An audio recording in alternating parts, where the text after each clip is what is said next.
Bonjour à tous les militants de la paix. Avant de rentrer dans notre sujet d'aujourd'hui, je vais tout d'abord répondre à mademoiselle Adeline depuis Haïti. Mademoiselle Adeline m'a envoyé un message en disant si je pourrais lui expliquer les synonymes ou l'explication du mot m'aider. Adeline avait suivi la vidéo Ratatouille. Elle s'est intéressée au mot m'aider. Elle dit ceci. Monsieur Maxime, bonjour.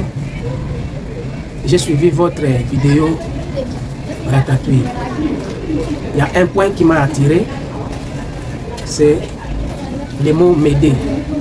J'ai l'habitude de suivre les chansons de Fally Ipupa, les musiciens congolais qui chantent m'aider, et j'adore ces morceaux. Mais pouvez-vous m'expliquer les mots m'aider, puisque je ne connais pas les mots là. Merci, mademoiselle Adeline. Pour commencer, je vais te dire que m'aider, c'est un mot, ce n'est pas un mot lingala. Le mot m'aider, ce n'est pas un mot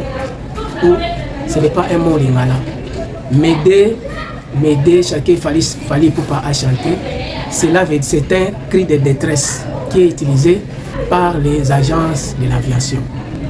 Une fois l'avion à l'altitude, s'il a des soucis, s'il a un problème, il lance les cris de détresse. M'aider. Et ces cris de détresse, il les fait entrer en contact avec les agents qui sont au tour de contrôle au niveau de l'aéroport. Les tours de contrôle de l'aéroport contrôlent les avions qui décollent et qui arrivent, qui atterrissent. Alors, m'aider, c'est un terme qu'on utilise pour pouvoir communiquer entre les pilotes, copilotes et les agents qui sont autour du contrôle de l'aéroport. Mais le mot m'aider n'est pas à lingala. Je pense que ça pourrait être en anglais. Je peux dire que m'aider, c'est comme viens à mon secours. Donc c'est un peu ça. C'est un mot qui est en anglais, en provenance de la langue française. Nous allons attaquer notre sujet d'aujourd'hui. Aujourd'hui, nous allons parler de l'antidote. L'antidote, Organisation des Nations Unies. Pour éviter ce genre de catastrophes causées par la Deuxième Guerre mondiale, tous les pays du monde se sont réunis et ils ont créé ce qu'on appelle l'ONU. L'ONU, c'est l'Organisation des Nations Unies. Il y a plusieurs branches dans cette organisation. L'ONU a plusieurs établissements. Je ne peux pas vous citer tous les établissements des Nations Unies, mais je peux quand même citer quelques-uns. Vous avez OIT pour le travail, le maintien de la paix, le HCR pour les réfugiés, PAM, Programme alimentaire mondial pour les manger, UNICEF pour les enfants, UNESCO pour la scolarité, OIM pour la migration, OMS pour la santé, et vous avez le Conseil économique, social et la Cour internationale de justice. Je n'ai pas tout cité, je cite seulement quelques-uns pour gagner du temps. Chaque organisation a un rôle à jouer. Ils ont créé l'ONU pour stabiliser le monde, pour donner de l'équilibre, pour éviter des drames et des catastrophes, pour éviter la guerre, les rébellions. Ils ont créé toutes ces institutions pour pouvoir donner de l'équilibre dans le monde. Merci pour tout le travail que vous faites. Mon souci est comme celle-ci. Si le Conseil économique et social pouvait aider, surtout les pays africains, le Conseil économique et social de l'ONU pouvait aider les pays africains pour pouvoir stopper un peu ce phénomène de détournement des deniers publics qui se passe plus précisément chez nous. Et nous demandons aussi l'implication de la Cour internationale de justice. Aujourd'hui, l'histoire des pillages ou des détournements fait comme un jeu d'enfant. Les autorités ou les cadres qu'on confie la mission ne respectent plus l'argent. Cette histoire de vol et de pillage des deniers publics fait reculer plusieurs pays et met les pays au chaos. Alors, c'est pourquoi nous supplions au Conseil économique et social de s'impliquer pour pouvoir stopper ces phénomènes. Le peuple travaille, mais le panier de la ménagère est toujours vide. Le détournement est devenu comme une épidémie au sein du gouvernement. Quand il y a une épidémie qui attaque la population, nous voyons que l'Organisation mondiale de la santé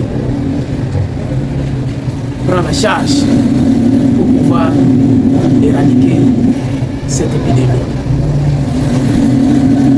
L'OMS fait des recherches approfondies pour pouvoir maîtriser cette épidémie. L'humanité a été frappée par le Covid-19. L'OMS, l'Organisation mondiale de la santé, était mobilisée pour pouvoir maîtriser cette épidémie. Et je dis merci. Nous avons vu le choléra qui s'attaque au pays. Et l'OMS prend toutes ses responsabilités pour pouvoir maîtriser cette épidémie. Mais aussi, il y a une épidémie sur le gouvernement que le Conseil économique et social est responsable. L'histoire des pillages des fonds publics, l'histoire des détournements des fonds publics.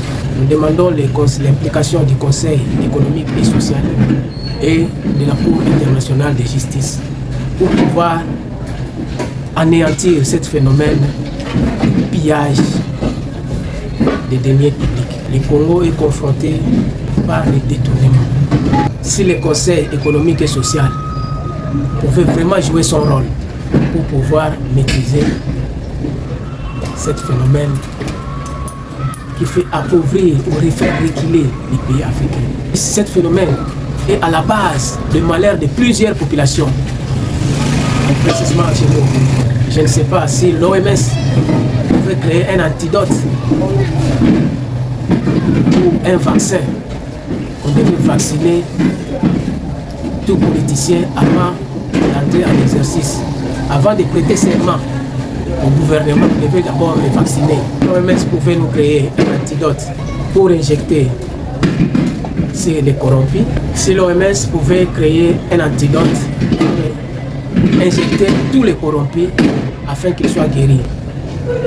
Et puis un vaccin qui sera à la base à tous ceux-là qui aspirent à faire la politique,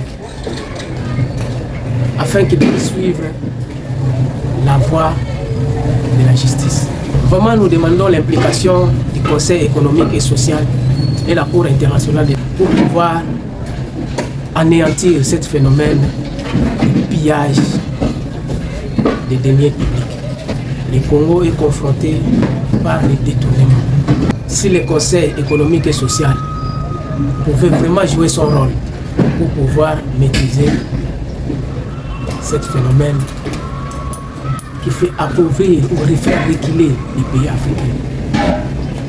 Et que ce phénomène est à la base du malheur de plusieurs populations, précisément chez nous. Je ne sais pas si l'OMS pouvait créer un antidote ou un vaccin.